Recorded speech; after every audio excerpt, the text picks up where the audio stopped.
So hi guys and welcome back to my channel. In case you are new here, this is Om Mishra, currently pursuing my MBBS from GMC Vadodara under the MS University, and I have cleared my NEET 21 with an overall score of 639 marks. So finally कल मेरा internal exam खत्म हुआ। 10-15 दिन से exam चल रहा था। मैं बहुत अच्छी वीडियोस नहीं आप लोग के लिए बना पा रहा था, इसलिए मैं अपने जूनियर्स के साथ इंटरेक्शन वाले वीडियोस डाल रहा था।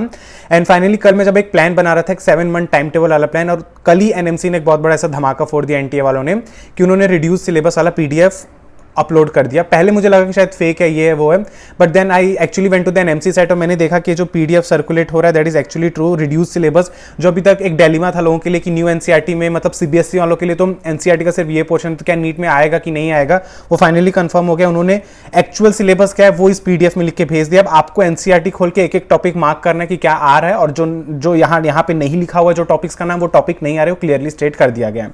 एंड सबसे पहली बात मैं कहना चाहूंगा कि आपके पास ये पीडीएफ आ गया। मैं पीडीएफ अपने टेलीग्राम चैनल पे भी डाल दे रहा हूँ, जो अब फ्री का टेलीग्राम चैनल में अपने नोट्स अपलोड करता हूँ, माइंड मैप्स अपलोड करता हूँ, जो आप लोग को बहुत पसंद आते हैं। तो फ्री में पीडीएफ वहां पे अपलोड कर दिया। आप खुद ही जाओ, अपनी एनसीईआरटी खोलो, कोई मॉड्यूल या कोई नोट्स मत खोलना है, एनसीईआरटी खोलो और एक एक टॉपिक मार्क करो जो यहाँ पे लिखा हुआ है, और जो नहीं आ रहा उसको कट डाउन कर दो। एंड बेवकूफी मत करना। अब एक्चुअली लोगों को अब ये जो नीट वाले जो चैनल्स उनको एक नया टॉपिक मिल गया है, तो लोग देखना 30 मिनट्स 45 मिनट्स के इंडिविजुअल कि केमिस्ट्री में कौन से चैप्टर्स आ रहे हैं, फिजिक्स में कौन से चैप्टर आ रहे हैं, बायोलॉजी के कौन से चैप्टर आ रहे हैं, लाइव सेशन रखेंगे जहां वो यही पीडीएफ खोल के एनसीईआरटी में टिक करेंगे, बेटा ये चैप्टर आ रहा है, बेटा ये चैप्टर नहीं आ रहा, बेटा चैप्टर आ रहा है, ये बेटा नहीं आ रहा। उनका काम है, उनको व्यूज चाहिए, वो उसी में घुसे हो, तो उन लोग को तो कंटेंट और मिल गया। आप पढ़े लिखे हो, आप बेवकूफ नहीं, आप ये खुद पीडीएफ मैंने टेलीग्राम चैनल पे अपलोड किया है, जाओ 10 मिनट लगेगा, पूरी एनसीईआरटी अपनी मार्क कर लो क्या आ रहा है क्या नहीं आ रहा है, instead of watching all this false live sessions. And being a NEET related channel, मेरी ड्यूटी बनती थी आपको ये 2 या 3 मिनट का वीडियो बना के इन्फॉर्म करना कि हाँ फाइनली ये नीट 2024 का रिड्यूस सिलेबस है, आपको इसी रिड्यूस सिलेबस से ही पढ़ना है। And 2 points that I want to say कि ज्यादा खुश और ज्यादा दुखी होने की भी ये बात बिल्कुल नहीं है। कल मैंने इंस्टा स्टोरी पे भी, जो मेरे को इंस्टा पे फॉलो करते हैं उनको भी पता होगा, मैंने सबसे पहला पॉइंट कहा कि नीट 2023 तक फ्रॉग और अर्थवर्म ये दोनों ओमिटेड ही थे। एनटी वालों ने कहा था कि आपके सिलेबस का पार्ट नहीं है, आपको सिर्फ कॉकरोच प्रिपेयर करके जाना है, लेकिन हर साल इसमें से क्वेश्चन आता ही आता है। ऑप्शनल में डाल देंगे, नॉन ऑप्शनल में डाल देंगे, पर आता ही आता है। डिलेमा में ही बच्चे रहते हैं, इसलिए आधे लोग तो पढ़ के जाना चालू कर ही दिए चैप्टर कि आ जाएगा तो क्या करेंगे।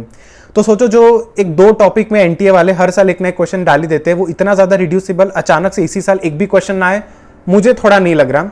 शायद गलती के चक्कर में वो लोग डाल देंगे तो आप वहां पे जाके लड़ नहीं सकते, आपको 3 घंटे में पेपर अटेम्प्ट करना वो आपकी पहली प्रायोरिटी रहेगी। तो आई वुड से कंप्लीट एकदम छोड़ के चले जाओ, उससे बेहतर अभी तक आपने शायद उन चैप्टर के बारे में थोड़ा बहुत पढ़ा होगा, कुछ नोट्स प्रिपेयर किए होंगे, उनको एज इट इज रहने दो। उनको बीच बीच में फ्री टाइम में, लेजीनेस वाले टाइम में अपने रिवाइज करते रहो, एकदम से मत छोड़ दो, क्योंकि इनका भरोसा नहीं। मे बी ऑप्शनल क्वेश्चन जो आपके पास रहेंगे उसमें से आपको एक्चुअल जो सिलेबस का पार्ट है वो क्वेश्चन इतना टफ आ गया, और शायद जो एक ईजी चैप्टर था जो लोग ने ओमिट कर दिया, उससे बहुत ईजी क्वेश्चन आके आपका बन जाएगा।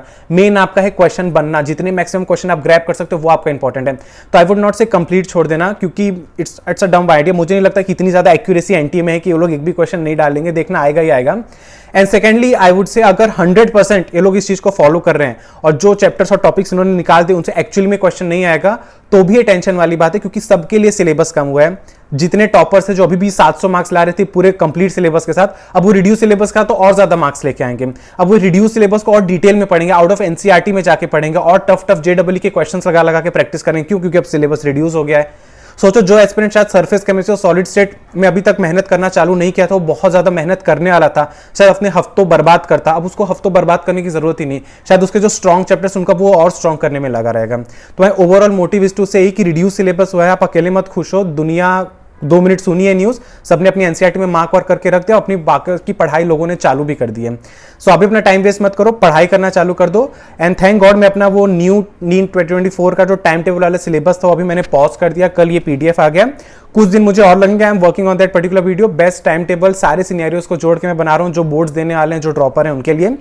सो वो वीडियो मैं जल्दी अभी रिलीज करूंगा। तब तक ये जो पीडीएफ है मेरे टेलीग्राम चैनल पे मैंने अपलोड कर दिया है, अब जाके डाउनलोड कर सकते हो। प्लीज अपनी एनसीईआरटी खोल के खुद मार्क कर लेना, अच्छे पढ़े लिखे हो, फालतू के लाइव सेशंस मत देखना। So till then take care and bye bye, and पढ़ाई करते रहें। All the very best.